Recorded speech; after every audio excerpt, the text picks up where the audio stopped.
All right. Pull up YouTube real quick.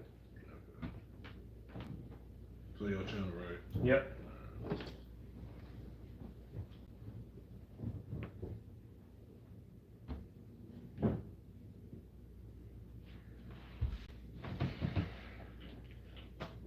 So your channel, right? Yep. Good to go? Yeah. Okay. All right, Shalom. Before we start, we're going to give all praises to Yahweh, Ba'ashem, Yahushua, Ba'ashem, Rakakodash. Double honors to the elders and apostles of your millstone. Peace, blessings, and salutations to all the elect Akim wa Aqua, learning and teaching in truth and sincerity. Another video to the spirit.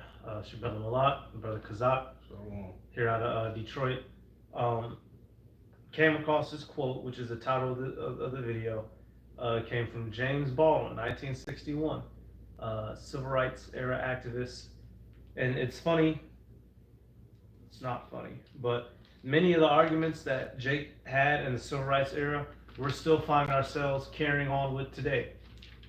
Injustice, both physically, legally and socially, slander, right? Financial inequality. The Israelites, so-called Negroes, Latinos, and Native Americans, we're dealing with these struggles like the years never changed. But as the quote says, to be black, right, or let's say, for Northern Kingdom too, right, to be a minority and to be conscious, meaning, aware of self, right, having a higher sense of understanding. To be black and to be conscious in America is to be in a constant state of rage. And that's a very true statement. And we see that in the scriptures, because that's where all things come from first. Us in this truth, y'all, when you're in your right mind, you should find yourself being constantly uncomfortable, constantly pissed, constantly agitated by the wickedness that is around you and the oppression. Now, this does not mean to slip into a depression and to neglect your responsibilities in the world and in this faith, but that's the reality of the situation. If you have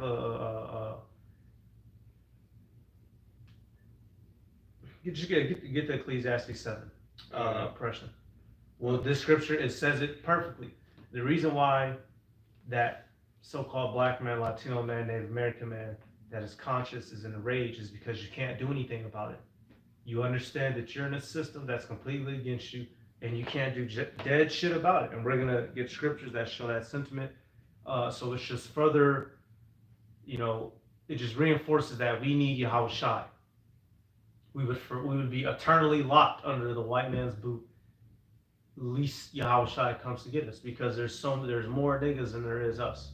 We fighting dummy niggas, we fighting Esau, we fighting these demonic women, we fighting these bastardized kids. It's a whole, we're outnumbered. So we need the Lord to get that. This is Ecclesiastes chapter 7, verse 2. It is better. Start right at verse 7 real quick. Okay, verse 7. Surely oppression maketh a wise man mad, and a gift destroyeth the heart. Right. Surely oppression maketh a wise man mad. Mad out of your mind. Mad too, in anger and feeling, but putting you outside of your right mind. The oppression that we go through. Bills, law enforcement always telling you you have to live to the constraints of the so-called white man's penal code rather than the biblical law, right?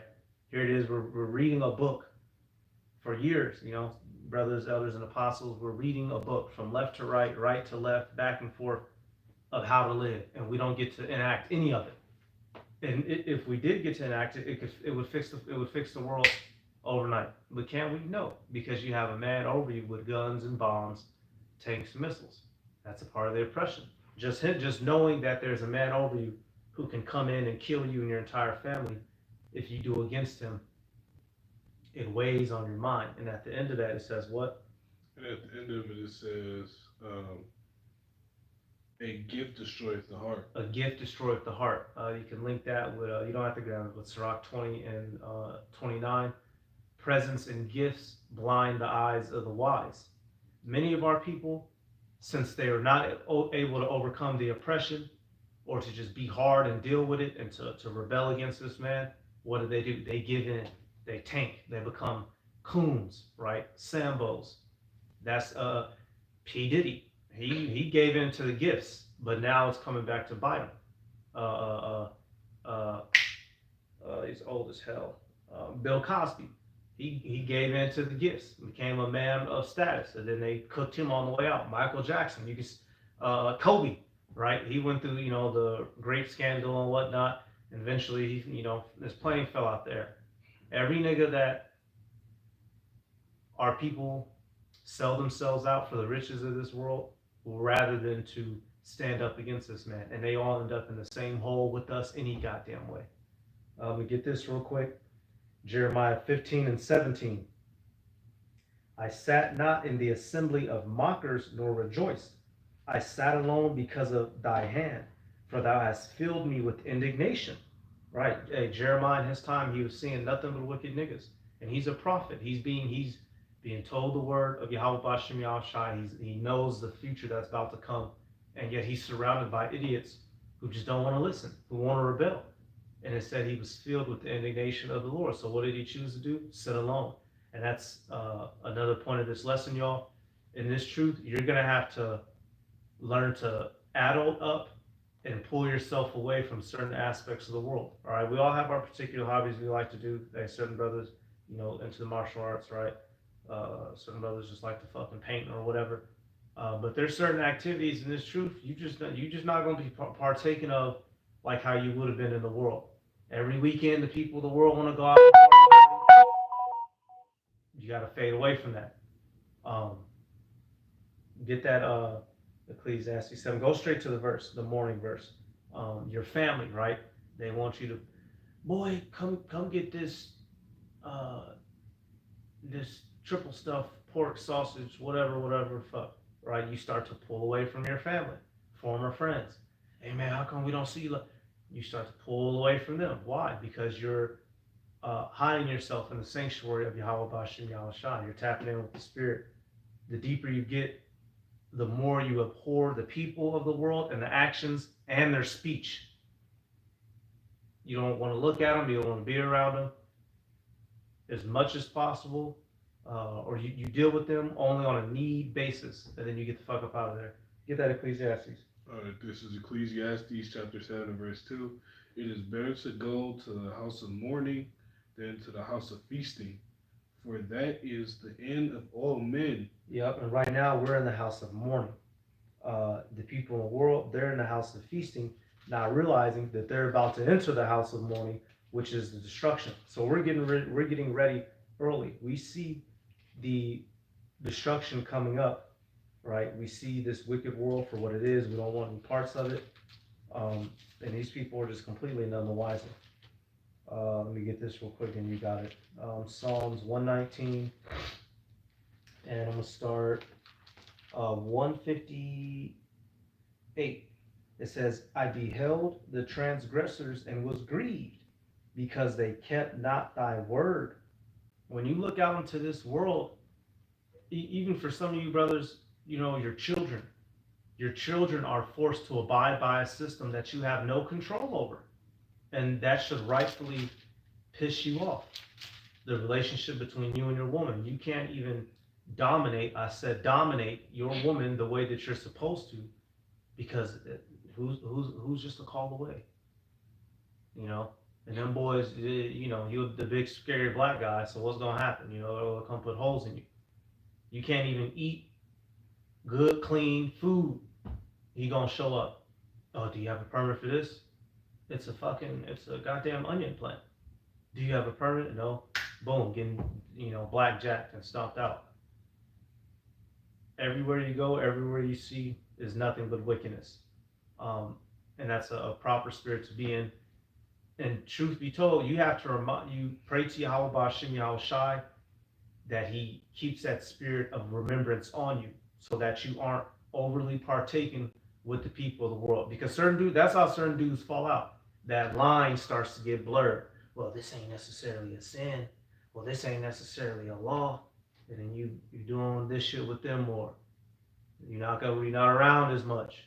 Then the next thing you know, a nigga gone. Or he does something so bugged out that we have to get rid of him because he can no longer perceive right from wrong. That's why It's important to have that buffer.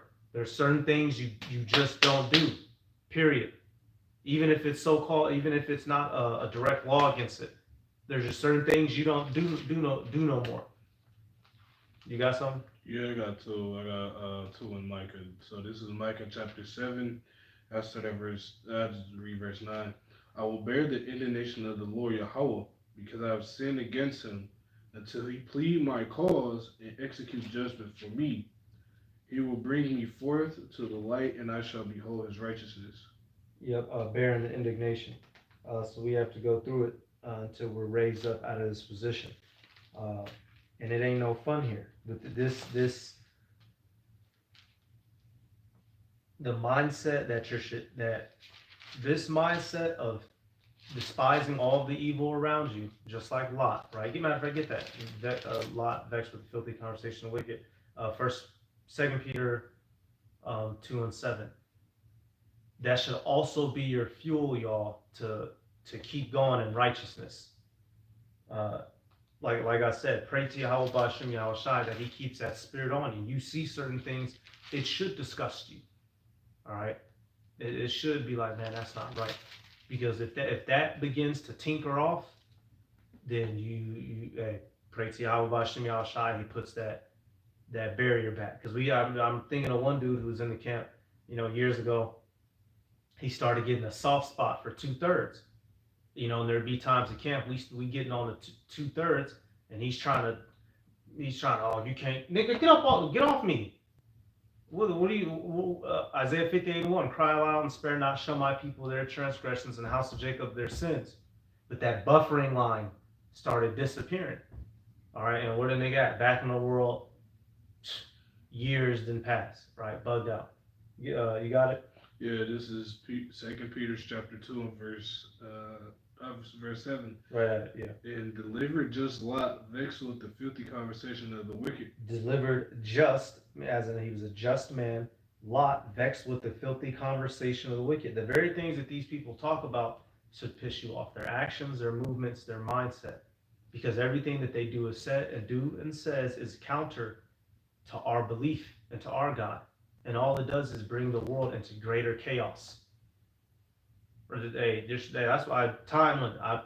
Everything I do when I'm got to deal with somebody in the world, family, old friend, it's a time limit. Nigga, you got me for about 32 hours. Even when I go see my pops, you're gonna get a good hour out of me. Cause then what? They gonna get to talking about something off, or they gonna get to, man, we gotta.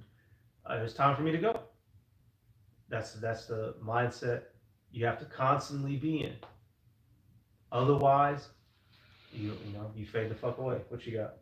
This other one in Micah. This is Micah chapter 2 and verse 10. Arise ye and depart, for this is not your it is polluted. It shall destroy you even with its destruction. Yep, this is polluted, and the way it'll destroy you is mentally. Your mind will be polluted. Your heart, your la'ab. And if your spirit ain't right, then obviously you ain't gonna be right. All right. And there's a scripture, corrupt communication. Apostles granted that. Yeah, it'll even. That's why y'all. There's certain jokes you don't even make. Like real talk. Like we don't being in this room. You don't make. Oh, I'm a f your wife jokes. Even to somebody in the world, you don't make jokes like that. Right? Little things like that. Certain things you just don't do and you don't say anymore because you completely abhor it. Even to do it to a heathen or a nigga in the world.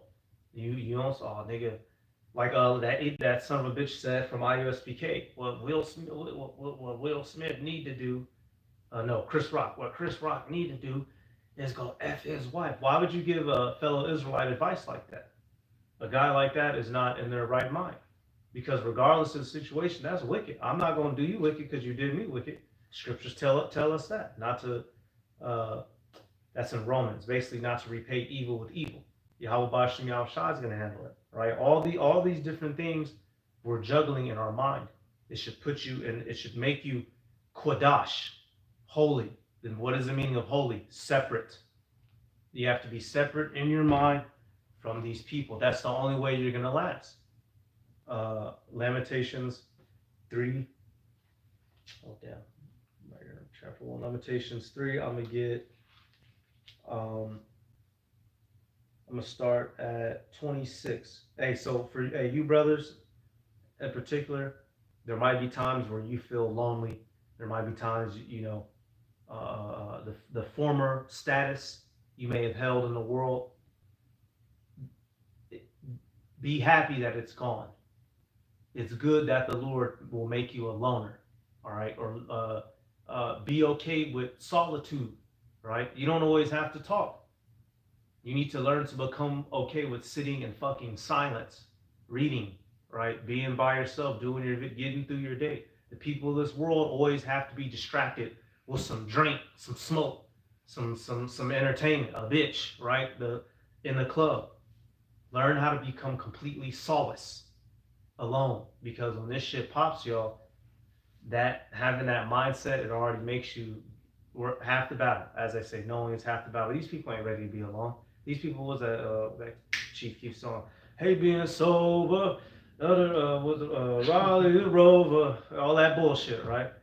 Nigga hate being sober. These certain J can't be sober. I was driving past the projects today in downtown. It's fucking 2 p.m. Niggas is out sitting on the block, hanging. What are you niggas doing? Nothing.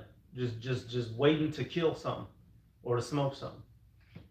Be glad you're not like them. What you got? This is John chapter 15, and I started at verse. I started at verse 14. Ye are my friends, if ye do whatsoever I command you. Henceforth I call you not servants, for the servant knoweth not what his Lord doeth, but I have called you friends, for all things that I have heard of my Father I have made known unto you. And I was gonna get verse 16. What does 16 say? Verse 16: Ye have not chosen me, and I have not chosen, but I have chosen you, and I have ordained that you should go forth and bring forth fruit.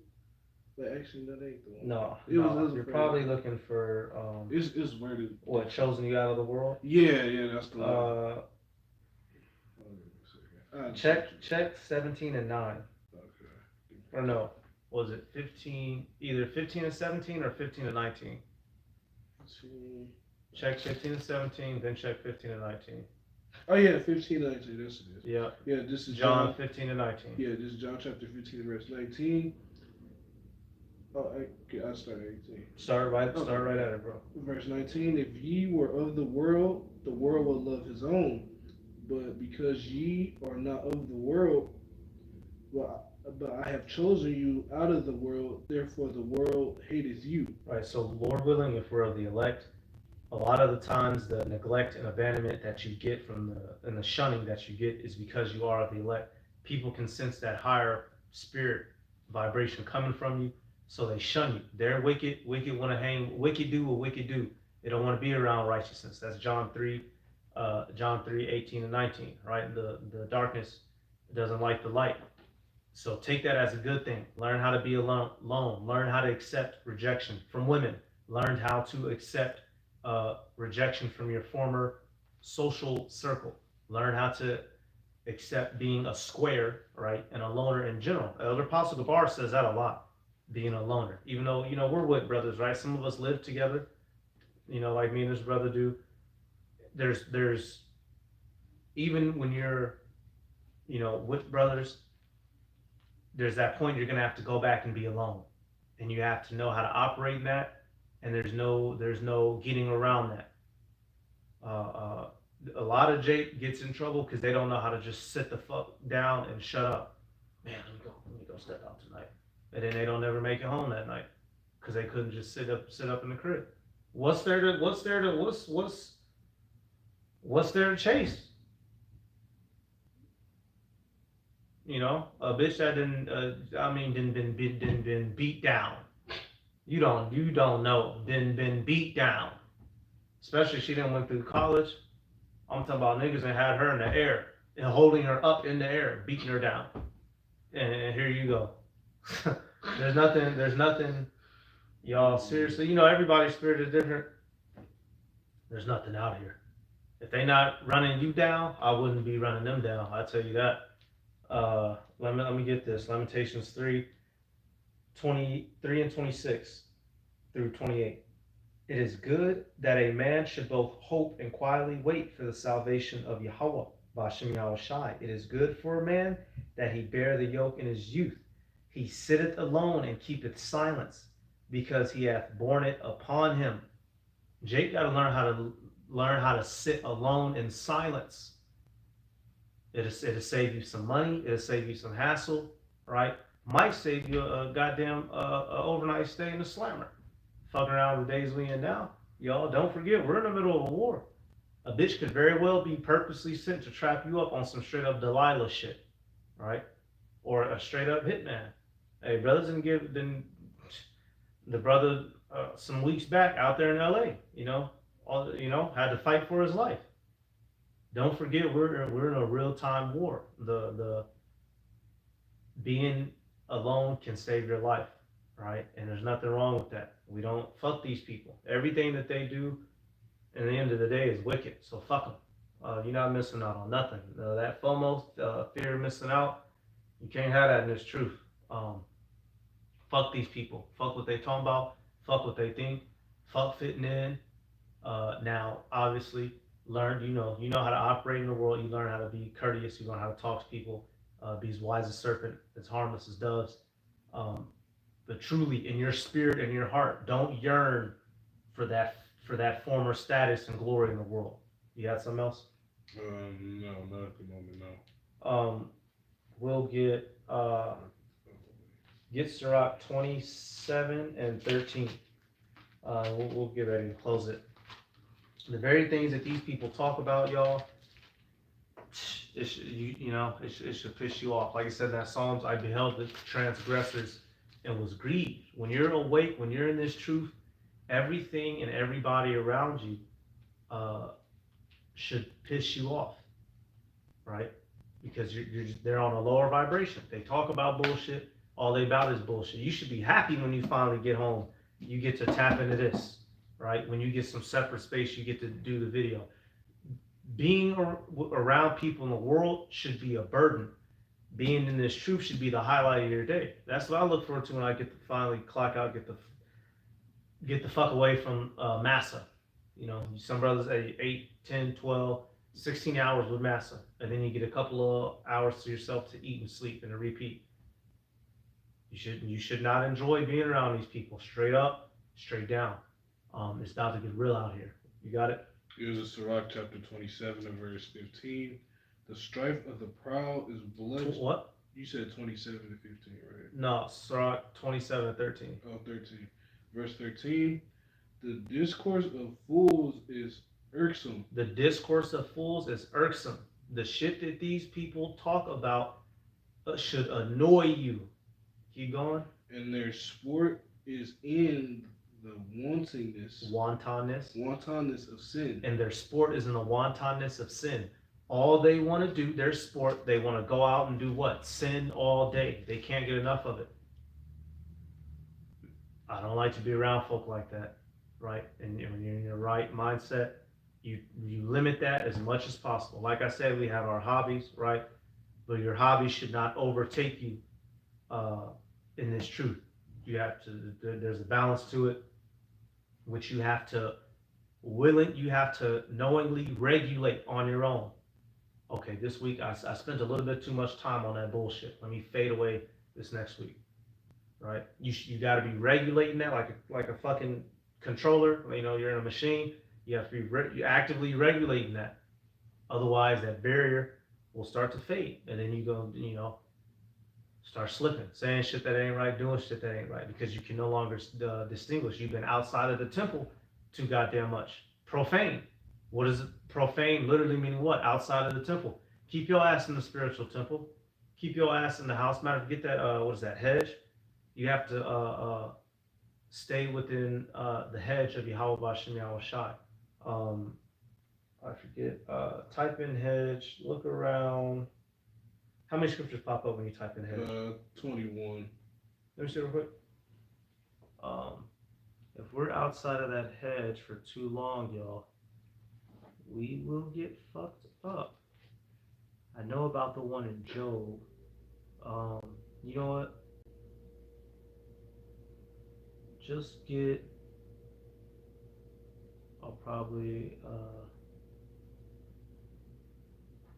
Okay. Yeah, just get Psalms 26 and 5. We'll end on that actually. Okay. Yep. You know, you had some. I was looking for some. How's it go? Depart. It was like depart unbeliever. I forgot how it's worded. Was it Yahushua speaking? Depart from me. It was that one, and it was another one. But you said Psalms 26. 26 and 5. Okay. This is Psalms chapter 26 and verse 5. I have hated the congregation of evildoers and will not sit with the wicked. I have hated the congregation of evildoers, and I will not sit with the wicked. Y'all do not forget that in your day-to-day life. Do not get so caught up in your incognito mode that you start to deal too much with shit in the world. Keep that kodash barrier, that holy barrier between yourself, your physical actions. Keep a barrier of your actions, and keep a barrier in your mind, in your la'ah, most importantly, because what was that not that which cometh into a man, but that which cometh out. So keep that barrier in your mind. You need to know when too much is too much. Okay, it's time to fall the fuck back. Otherwise, you might not be here. So that's it. Yeah. We're gonna give all praises to Yahweh, Ba'ashem Yahushai, Ba'ashem Rakakodash. Double honors to the elders and apostles of your millstone. Peace, blessings, and salutations to all the like to Akim wa Akwa, learning, teaching, and truth and sincerity. And I'll say Shalom. Shalom. You got it.